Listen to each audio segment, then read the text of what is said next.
Welcome students, अब आते हैं अध्याय 9 अनुक्रम तथा श्रेणी। तो अनुक्रम किसे कहते हैं?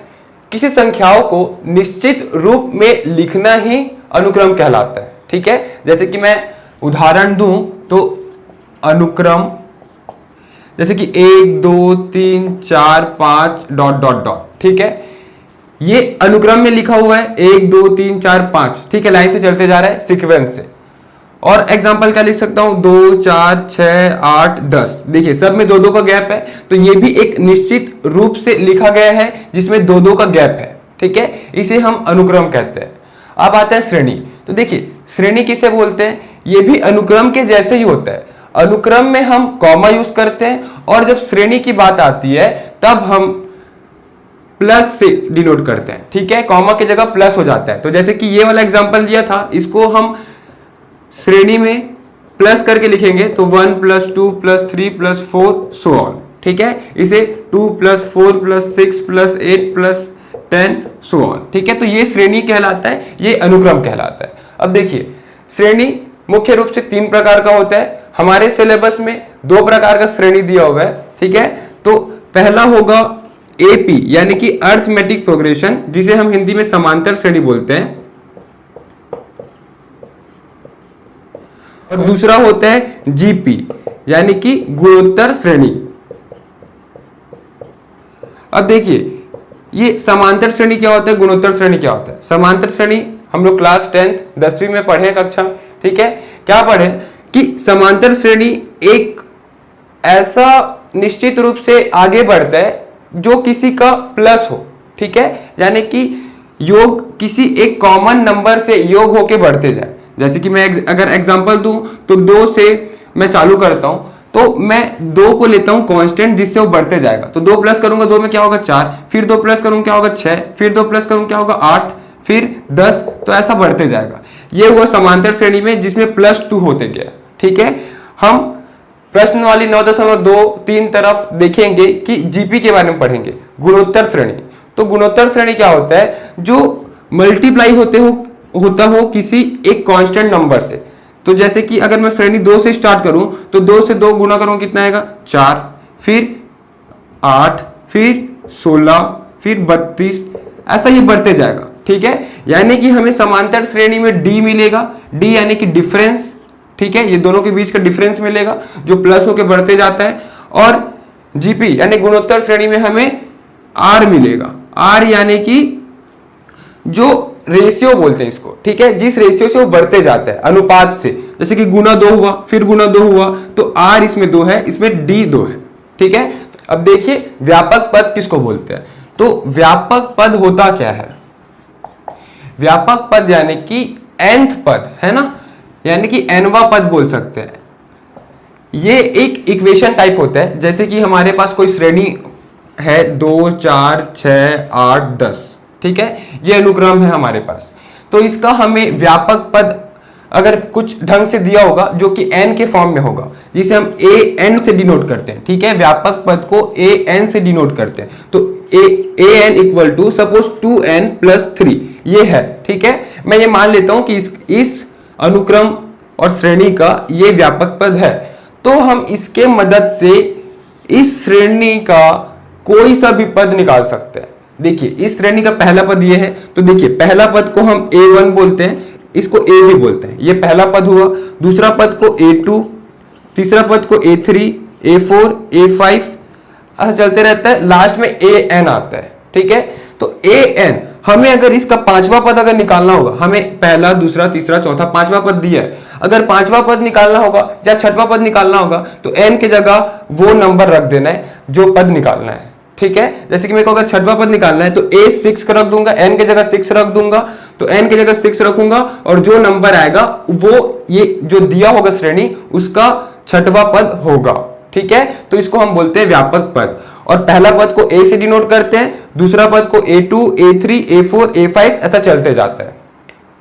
अब आते हैं प्रश्न वाली 9.1। तो पहला प्रश्न देखते हैं। तो देखिए पहला प्रश्न में हमें nth पद दिया हुआ है। ठीक है, यानी कि व्यापक पद दिया है nवां पद, हमें इसका प्रथम 5 पद निकालना है। ठीक है, तो देखिए पहला प्रश्न हम कैसे हल करेंगे? A N equal to N N plus two, ये तो हमें दिया हुआ है। अब हमें मैं क्या बताया था कि जो भी पद अगर निकालना हो, हमें व्यापक पद दिया हो तो एन की जगह उस पद रख देना है, ठीक है, उस पद की संख्या, और हमें वो पद निकल जाएगा। तो ये प्रथम 5 पद निकालना है, तो प्रथम पद, तो प्रथम पद में हमें क्या रखना होगा, n इक्वल टू 1 रखेंगे, तो n इक्वल टू 1। तो इसको मैं पहला समीकरण दे देता हूं, ठीक है। तो समीकरण 1 में अगर मैं n इक्वल टू 1 रखूंगा तो क्या होगा, n के जगह 1 तो a1 आ जाएगा जो कि पहला पद है, इक्वल टू n के जगह 1, 1 धन 2, तो क्या हो जाएगा 1 गुना 1 धन 2 क्या हो जाएगा 3, तो 3 एकम 3, तो प्रथम पद क्या हो गया 3 हो गया। उसी तरीके से a2 भी निकाल लेंगे, तो फिर a2 में n के जगह 2 रख देंगे, ये दूसरा पद हो जाएगा। तो मैं यहाँ पे लिख देता हूँ दूसरा पद, फिर तीसरा पद, चौथा पद, पांचवा पद, ठीक है, a3 a4 a5। कुछ नहीं, बस हमें n के जगह 2 3 4 5 रखना है, ठीक है। तो 2 2 प्लस 2 3 3 प्लस 2 4 4 प्लस 2 5 5 प्लस 2, देखिए क्या हो जाएगा, 2 और 2 4 हो जाएगा, 4 दूनी 8 हो जाएगा ये, ठीक है। 3 2 5 5 3 15, 4 और 2 6 6 चौक 24, 5 और 2 7 7 पंचे 35, ठीक है। तो देखिए इस श्रेणी का या इस अनुक्रम का प्रथम 5 पद क्या हो गया, 3 8 15 24 35। तो हम यहाँ पे लिख सकते हैं कि अतः प्रथम 5 पद क्रमशः 3, 8, 15, 24, 35 होगा, ठीक है। अब इसी तरीके से हम प्रश्न क्रमांक 2, 3, 4, 5 भी बना लेंगे।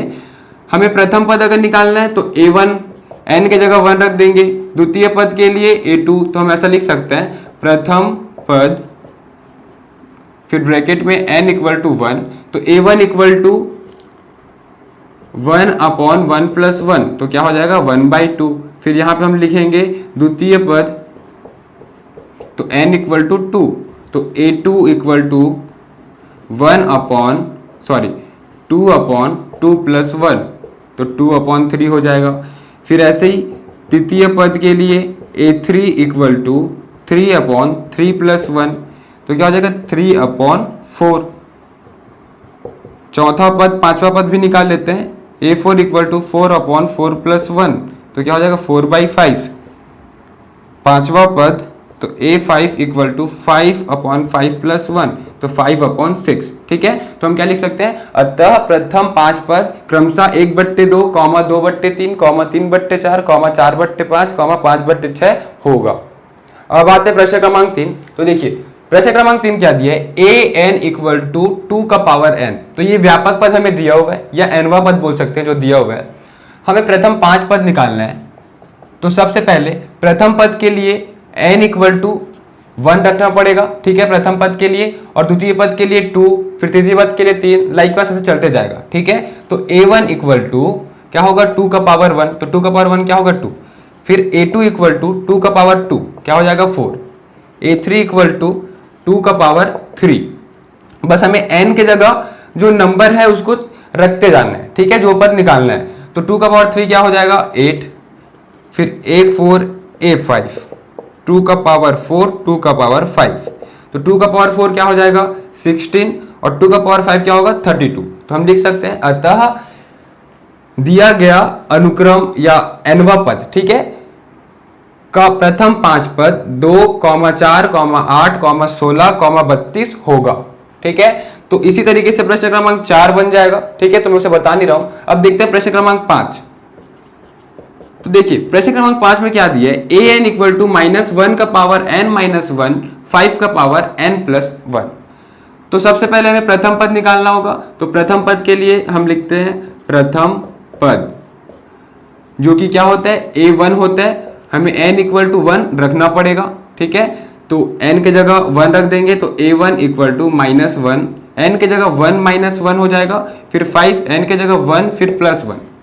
अब देखिए a1 निकालना है हमें, तो -1, 1 - 1 क्या हो जाएगा 0, यानी कि -1 का पावर 0, और 5, 1 + 1 क्या हो जाएगा 2, तो देखिए इसे जब हम हल करेंगे तो क्या होगा, -1 का पावर 0, कोई भी संख्या का अगर पावर 0 होता है तो क्या होगा, वो उसका मान 1 हो जाता है, यानी कि इसका मान क्या हो जाएगा 1 गुना 5 का वर्ग, 5 का वर्ग क्या होगा 25, तो 25 गुना 1 क्या होगा 25, तो प्रथम पद क्या आ गया 25। उसी तरीके से द्वितीय पद के लिए भी लिख देना हमें, द्वितीय पद जब लिखेंगे तो n बराबर 2 लेना होगा, तो a2 इक्वल टू -1, n की जगह 2 - 1 हो जाए 2, फिर -1, फिर 5, 2 + 1, तो देखिए क्या हो जाएगा 2 - 1 क्या होगा 1 होगा, तो -1 का पावर 1, 5 का पावर 2 + 1 क्या होगा 3, तो देखिए -1 का पावर 1 तो क्या होगा माइनस तो रहेगा, क्यों, क्योंकि जो घात है वो विषम संख्या है और सामने माइनस है तो माइनस तो आएगा, ठीक है। फिर 5 का पावर 3, तो 5 का पावर 3 क्या होगा 5 गुना 5 गुना 5, तो 5 पंचे 25, 25 पंचे 125, तो -125 हो जाएगा, ठीक है।